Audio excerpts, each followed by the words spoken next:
E nós vamos conversar hoje com os irmãos sobre um tema que envolve o tema de campanha de missões mundiais, é a divina compaixão de Cristo. E para isso, nós vamos ler no Evangelho de Lucas, no capítulo 15, do verso 11 até o verso 24. Creio que você já descansou um pouquinho, pode ficar de pé. Você que está conosco também através da internet, nos acompanhe. Lucas 15, do 11 até o 24, um texto bem conhecido dos irmãos, mas que eu quero crer expressa bem o sentido da compaixão que começa no coração de Deus e é derramada em nossos corações. Você pode ler na sua versão também, ou pode nos acompanhar, se for possível. Esperar só um minutinho, se for possível, né? Obrigado. Vamos ler então. Você pode acompanhar aqui no telão também. Disse mais: certo homem tinha 2 filhos. O mais moço disse ao pai: Pai, dá-me a parte dos bens que me cabe por herança. Então o pai repartiu seus bens entre eles. Poucos dias depois, o filho mais moço, juntando todas as suas coisas, partiu para um país distante. Lá desperdiçou seus bens vivendo de modo irresponsável. E depois de gastar tudo, houve naquele país uma grande fome. E ele começou a passar necessidade. Então se colocou a serviço de um dos cidadãos do país, e este o mandou para os seus campos para cuidar de porcos. Ele desejava encher o estômago com as alfarrobas que os porcos comiam, mas ninguém lhe dava nada.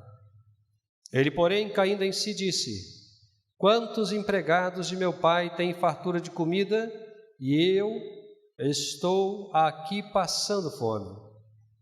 Vou me levantar e irei até meu pai e lhe direi: Pai, pequei contra o céu e contra ti, não sou mais digno de ser chamado teu filho, trata-me como um dos teus empregados.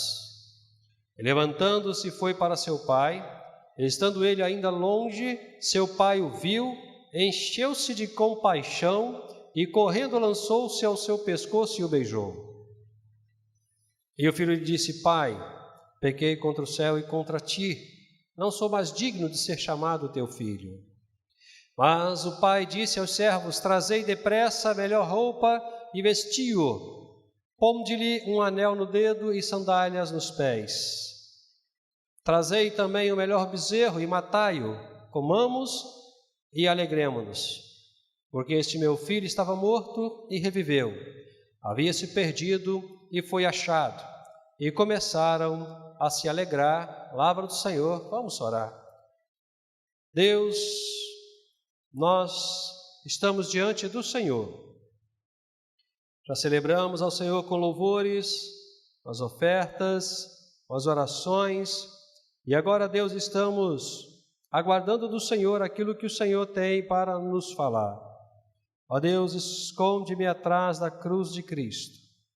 E que a minha boca, Senhor, seja a boca do Senhor nesse tempo de reflexão. É a nossa oração. Em nome de Jesus. Amém, Senhor. E amém. Os irmãos podem estar sentados. Os irmãos talvez tenham prestado atenção que eu não continuei a leitura, porque há um segundo filho também, cujas atitudes e sentimentos nos ensinam muitas coisas. Mas eu quero me reservar ao direito de não explorar todo o texto e ficar apenas na relação do primeiro filho com o pai e conversar com os irmãos sobre o tema que os irmãos estão vendo aí, a divina compaixão de Cristo. E para isso, nós vamos estar dividindo a nossa conversa em 3 momentos. O primeiro momento é a realidade ou o perfil do filho. O segundo momento é o momento significativo da mudança de comportamento do filho. E o terceiro momento é um momento, digamos assim, que é o ápice da nossa reflexão, é justamente a compaixão do Pai. A compaixão do Pai. Quem era esse jovem que pediu a parte da herança? Qual é o perfil dele? Qual era a realidade que o acometia? Eu vejo pelo menos 3 situações que nos apresentam o perfil deste filho. Primeira situação, a situação de quem se apropria da parte da herança fora do tempo determinado para se apropriar, fora do tempo certo para se apropriar. O que a gente pode perceber com relação a essa atitude desse rapaz, desse jovem, de se apropriar antecipadamente daquilo que já lhe pertencia por direito, já que a ele competia também a herança paterna? Uma coisa muito séria, muito séria. O que eu vejo é o desejo ou os desejos ocultos de um coração que precisava de caminhos errados para serem realizados.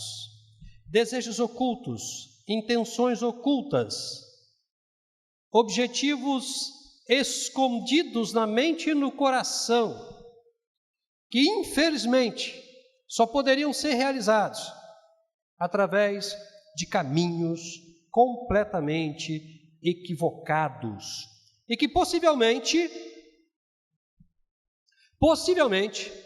ele não conseguia conceber essa verdade. E os desejos secretos do coração, eles só são possíveis de serem realizados se eles forem produzidos através de caminhos errados. Nós temos um texto em Provérbios muito interessante, uma frase, muito interessante. Um abismo chama outro abismo. Um abismo chama outro abismo. Desejos escusos, sentimentos equivocados chamam caminhos errados para se realizarem. Segunda situação que eu vejo na vida desse jovem: autossuficiência, arrogância, desprezo pelos valores familiares e desperdício daquilo que podia lhe trazer benefício. Apenas uma pessoa arrogante, apenas uma pessoa autossuficiente, apenas uma pessoa que despreza os valores que lhe cercam, inclusive os familiares, é capaz de antecipar os desejos. Pensa que pode por si mesmo fazer aquilo que lhe aprouver com aquilo que lhe pertence. E esquece que existem valores maiores nas suas relações que podem beneficiá-lo e ajudá-lo, inclusive, quando do uso do seu direito. Terceira situação que eu vejo na vida deste jovem, que são as consequências desastrosas resultantes de uma escolha errada, de uma escolha equivocada. Toda escolha que parte do princípio de que se pode escolher livre e deliberadamente, sem critérios e desprezando os valores que nos cercam, a exemplo desse jovem, gera consequências desastrosas, perigosas, talvez até fatais. Esse jovem chegou ao ponto de não ter o que comer, porque gastou tudo o que tinha em caminhos absolutamente pecaminosos. E a situação em que ele chegou o levou a desejar comer a comida dos porcos que ele veio a cuidar. Eu não quero entrar no mérito da discussão do que isso representava para a etnia judaica, o que o porco representava para os judeus. Não é necessário. O que é importante aqui é perceber o nível, a situação em que esse jovem se encontrava, a ponto de a sua humanidade ser afligida desta forma. Não sei quantos irmãos tiveram a oportunidade de conhecer o lixão aqui de São Gonçalo, ali em Itaúna.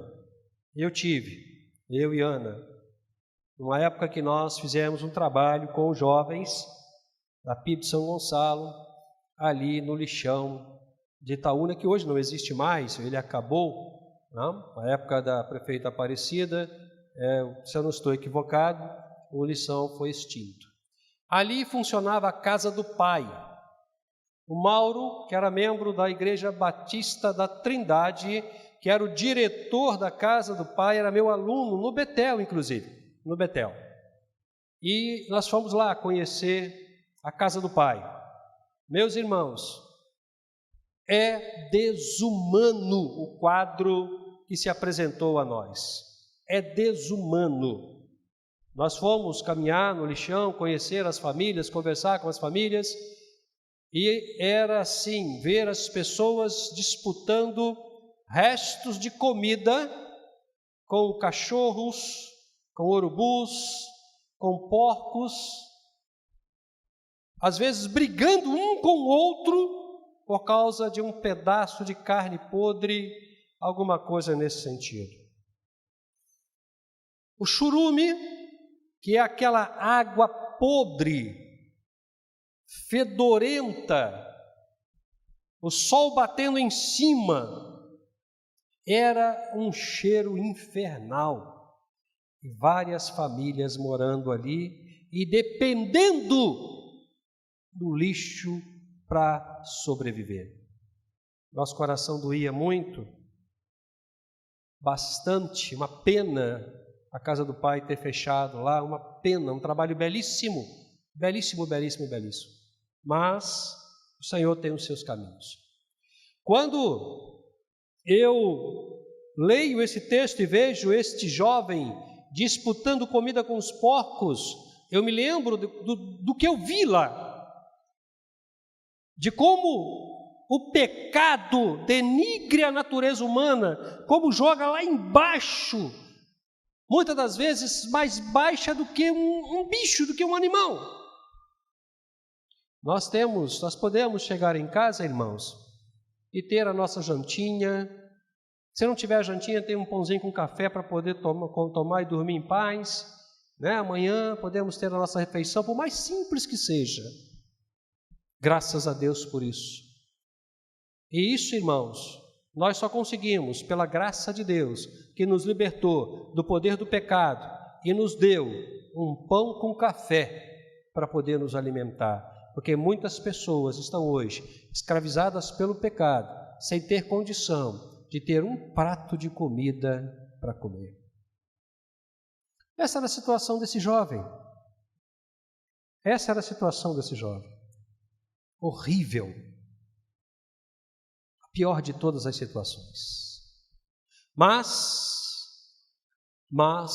o texto mostra para a gente uma evolução. Ele ainda teve uma oportunidade de refletir sobre a sua situação, lembrar-se da casa do Pai e entrar num processo de arrependimento, que é o que se espera das pessoas que estão escravizadas pelo pecado. O que se espera é exatamente esse movimento da graça, o arrependimento, a lembrança da casa do Pai. O que lhe era direito, o que ele tinha cotidianamente, o que não lhe faltava e que agora lhe faltava. E aí ele entra num processo de arrependimento motivado pela situação caótica em que ele se encontrava.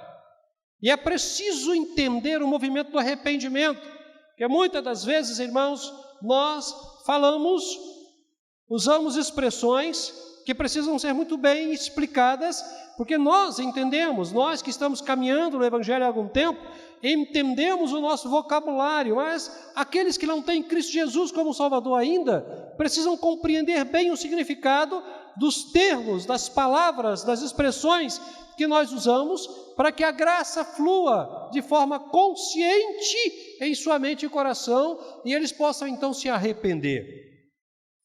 Eu vejo que há dois movimentos muito importantes no arrependimento e que são identificados no arrependimento deste jovem. Primeiro movimento, a compreensão da real situação em que ele se encontrava. Eu cheguei no fundo do poço. Eu cheguei no fundo do poço. Não tem mais o que fazer. Não tenho o que comer, não tenho o que vestir, não tenho onde dormir, não tenho mais nada. Compreensão da situação é fundamental como um elemento de arrependimento. Se você não consegue compreender o seu estado, a sua situação, muito provavelmente você terá dificuldade de se arrepender dos seus pecados e sair da vida que você leva. Porque é importante demais que você tenha consciência de que a sua realidade é uma realidade que possivelmente careça da graça de Deus. O segundo movimento do arrependimento que a gente percebe na vida desse jovem é justamente o desejo de voltar para a segurança da casa do Pai. Na casa de meu pai, os funcionários dele têm uma vida muito melhor do que a que eu estou levando agora, porque não lhes falta comida. Não lhes falta comida. Eles estão bem protegidos. Eles têm onde dormir. A gente vai ali no Centro Pop, movimento da graça de Deus, da igreja, o coração arde quando a gente conversa com aquelas pessoas. Nós temos recebido, irmãos, não sei se os irmãos têm percebido isso, na parte da manhã, nós temos recebido a visita de um dos moradores de rua lá do Centro Pop, não é, Wellington? Temos recebido, ele geralmente chega, fica sentadinho ali atrás, não é, Luiz Teodoro? Ele sempre vem aqui, a gente já ajudou ele com um remédiozinho, ele senta humildemente ali atrás, mas depois ele não tem para onde ir, ele volta para a rua. E aí você ouve as histórias daqueles jovens, daquelas jovens, daqueles senhores, que graças a Deus tem aquele espaço para lavar sua roupa, tomar um café, almoçar, porque é um espaço da prefeitura e as igrejas estão ajudando, mas senta com eles e ouve a história. É de arrancar o coração.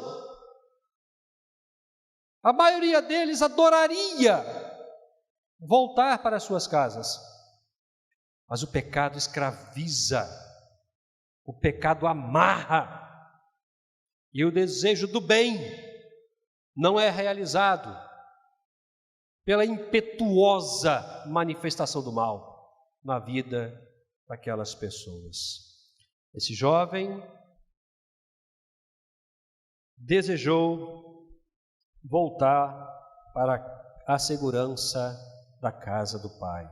Isso é arrependimento, consciência do estado de necessidade da graça e o desejo de voltar para a segurança da casa do Pai. Mas há um elemento muito interessante aqui. Há um elemento muito interessante. Ele chegou à conclusão de que não merecia ser tratado como um filho, com todas as dignidades e honras do filho. Mas não é isso que acontece. Não é isso que acontece. E aí eu queria chamar agora a atenção dos irmãos para a compaixão do Pai. O texto diz que quando aquele jovem se levanta em direção à casa do pai, à distância, o pai o vê e o reconhece. O pai reconheceu o filho a uma distância considerável. E isso é explicado por uma proposição absolutamente acertada. E a proposição é: o arrependimento muda o caráter, mas não muda a imagem. O pai sempre reconhece, não importa a distância, um filho que se arrependeu. O arrependimento muda o caráter, mas não muda a imagem. Um pai sempre reconhece um filho que se arrepende, não importa a distância.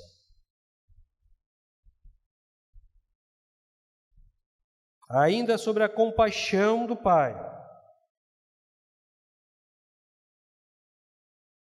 A visão do filho enche o coração do pai de compaixão.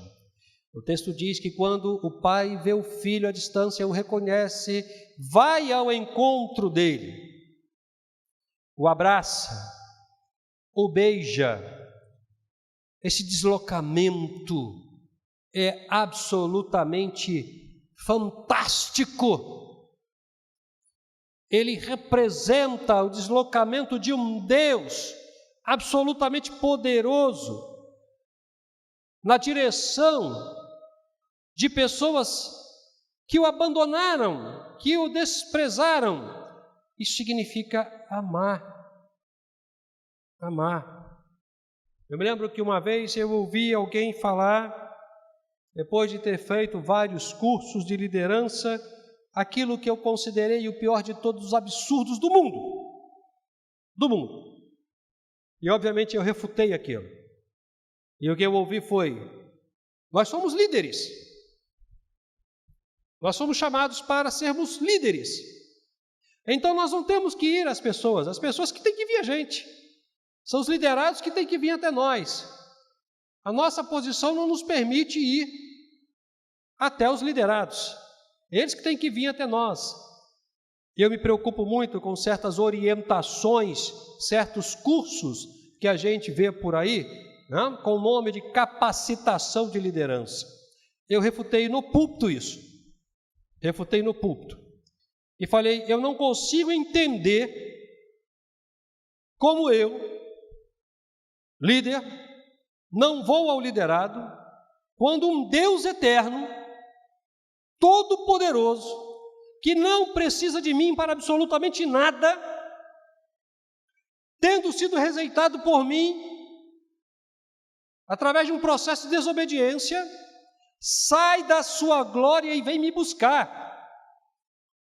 Ele que não precisava fazer isto, sendo ele quem é, ele sai da sua glória, ele deixa a eternidade, entra no tempo da humanidade, se faz homem como todos nós, sofre o que todos os homens sofrem, morre na cruz do Calvário, experimenta a morte como todos os homens experimentam.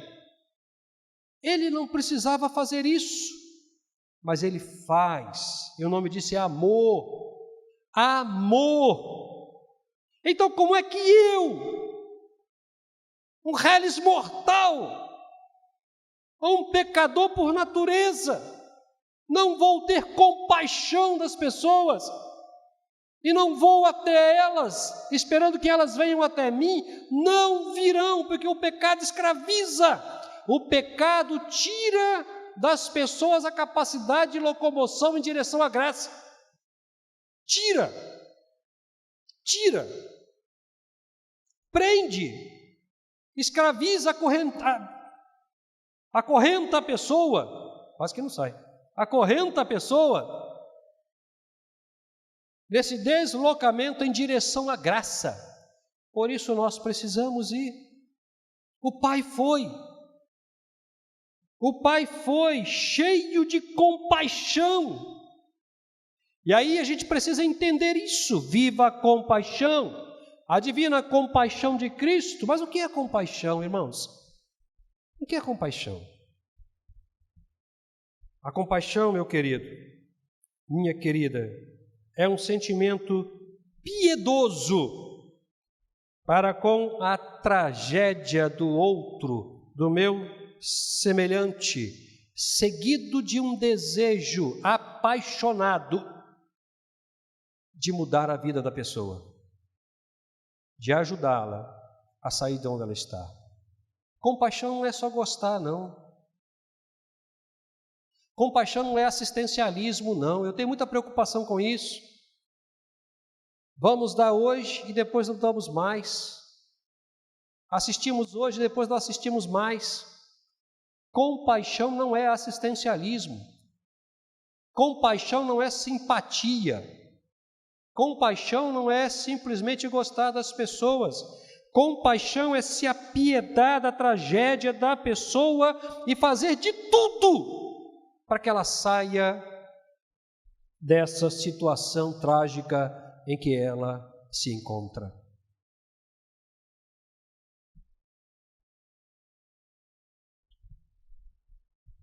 Foi o que o Pai fez e é o que Deus faz através de Cristo Jesus.